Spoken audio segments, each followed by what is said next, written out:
Hi everyone, I'm Donna D'Cruz. I look for signs, and I saw this sign on the way in. And I thought it was just so appropriate, because this is what we're going to talk about. This is what I wanted to share with you. So stop and slow. And when I first came and had this idea to share with you, the idea was really about disconnection and connection.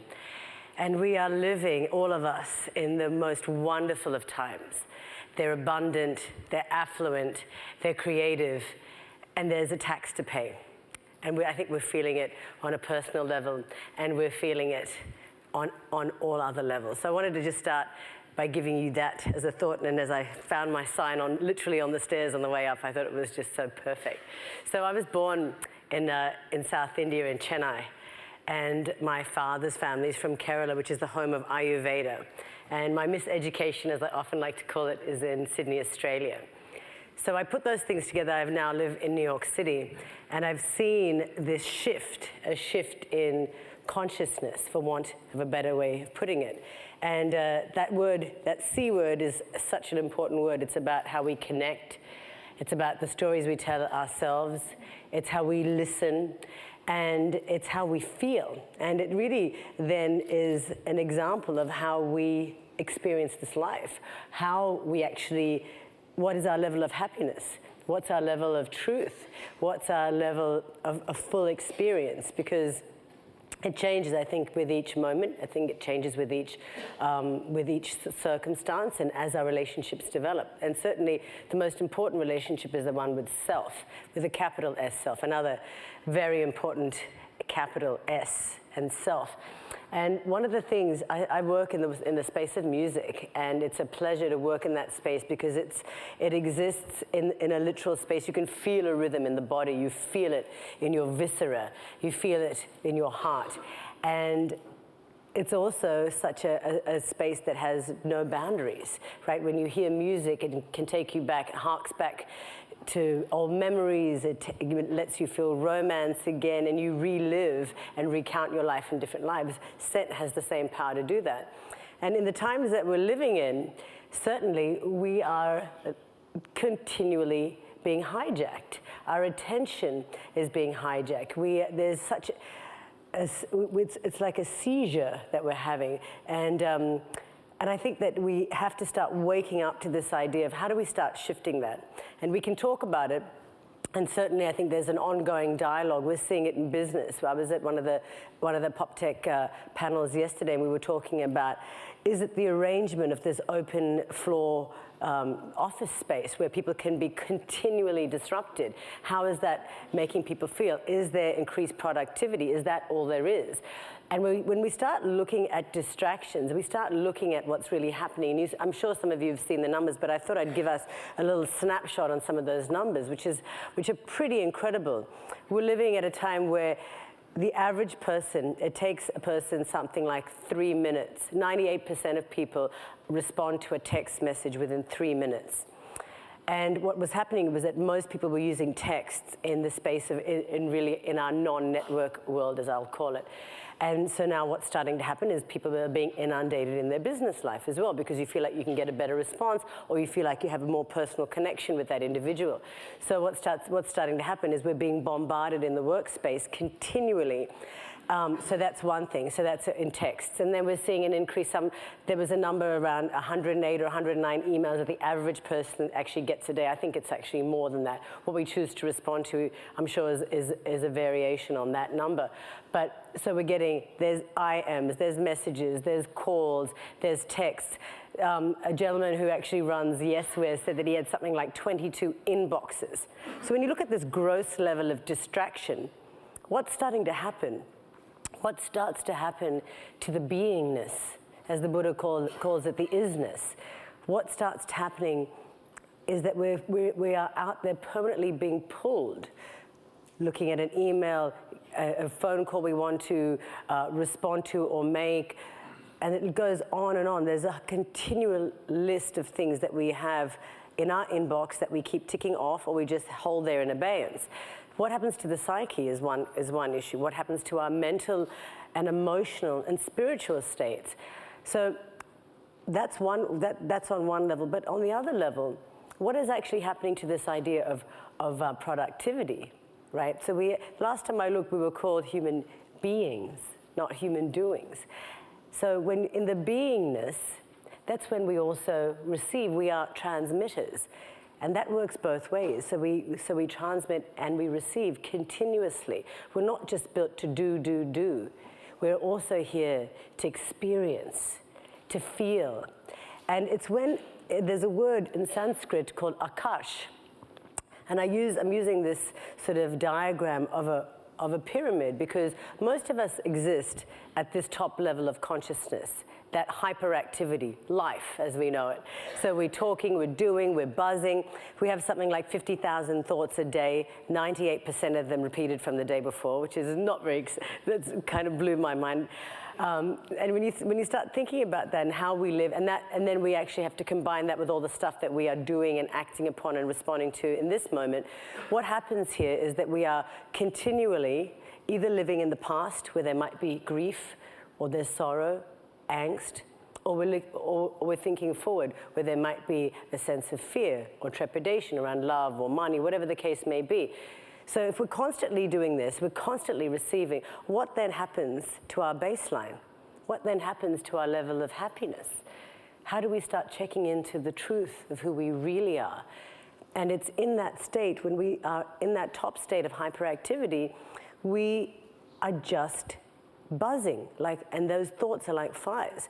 And those thoughts like flies start distracting us continually to the point where we lose our hearts, where we're seeing, I work at a place called Phoenix House where I actually do a weekly meditation, and we're seeing increased addictions, not just addictions around drug and alcohol, but addiction are also around technology, right? So it's prescriptive medications, it's street drugs, it's alcoholism.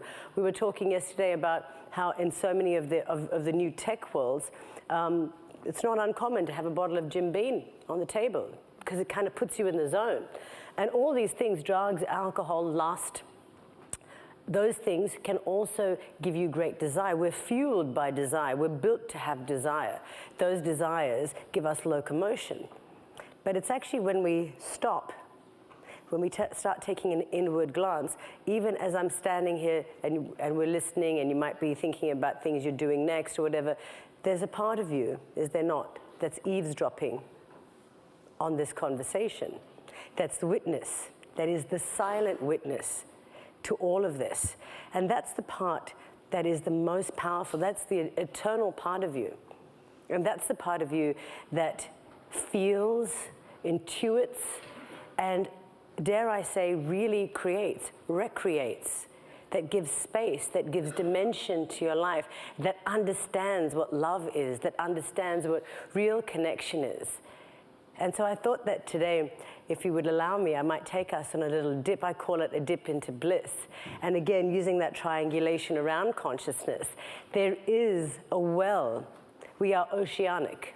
We're built of water. We're built of those molecules. And so when we tap into that oceanic space, in Sanskrit that word is akash, where we believe there is a field of infinite knowledge, a field that then allows you to have the same thought as me. Wouldn't it be great if we started this? Or wouldn't it be great, oh gosh, I was just thinking about that. There is a field that is common to us, that is common, that transcends our intellect, that transcends the boundaries of what we think we know. And Rumi, the 13th century scholar, would talk about that, where he said, there is a field beyond right doing, beyond wrongdoing. I'll meet you there.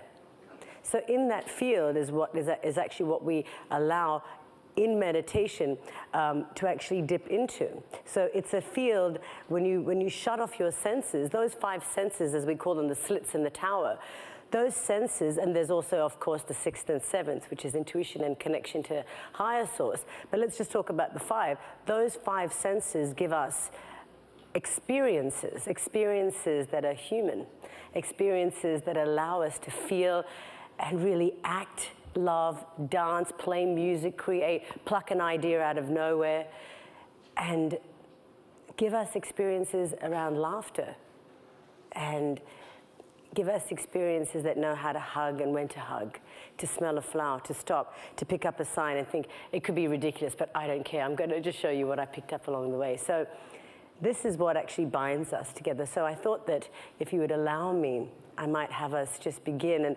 And somebody asked me, I often get asked this, what's the best meditation to do? And the best meditation, the best dip you can do is the one that you do.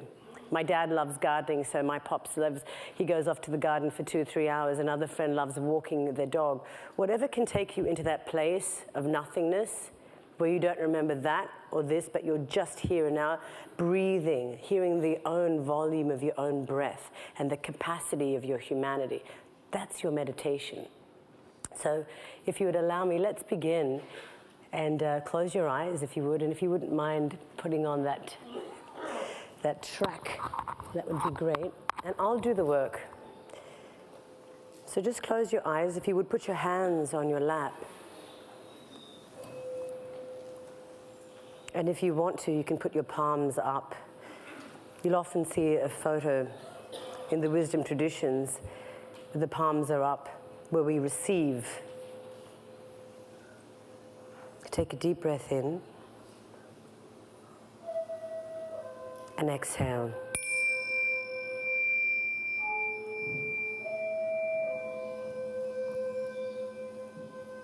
And for the next few moments, I'll join you as we dip into bliss, into that beautiful well. That well where I might suggest there is a memory of our beingness, where there's no realm of multitasking, but rather the realm of zero tasking, where we can just be. Allow your breath to guide you. It is that breath that connects you in this physical realm with the others. It is your breath that animates your great spirit.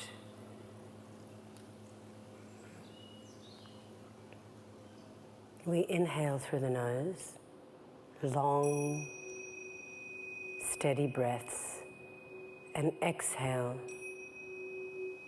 through the nose. With your next inhale, silently say the word let, and with your next exhale, say the word go. You may have thoughts, and just like you witness clouds on a beautiful summer day, allow those clouds just to come visit with you and pass on by, because they'll do that too. With each inhalation, we invite inspiration,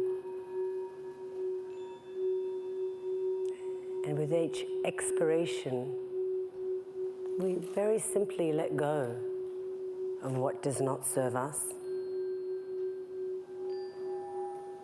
of what we are dispensed with.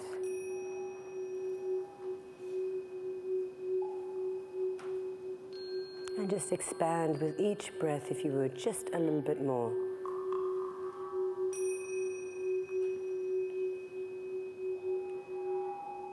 Allow your breath to become steady.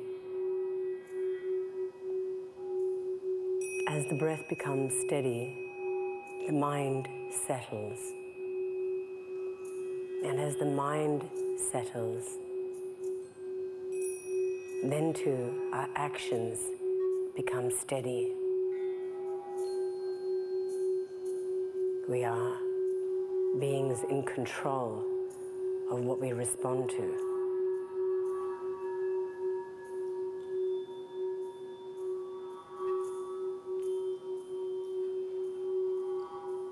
Inhaling let, exhaling go.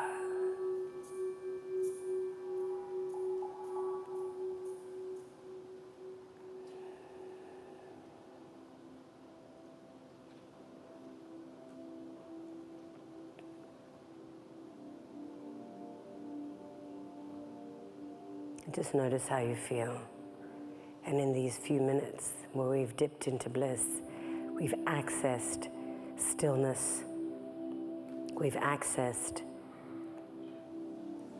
the ability to eavesdrop on who we really are, our truest nature.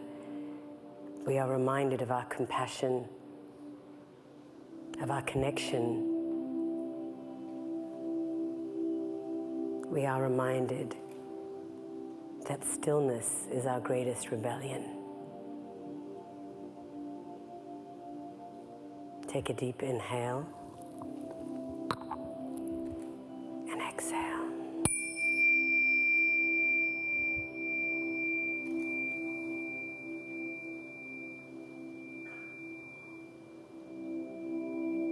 And whenever you're ready, come back to this room.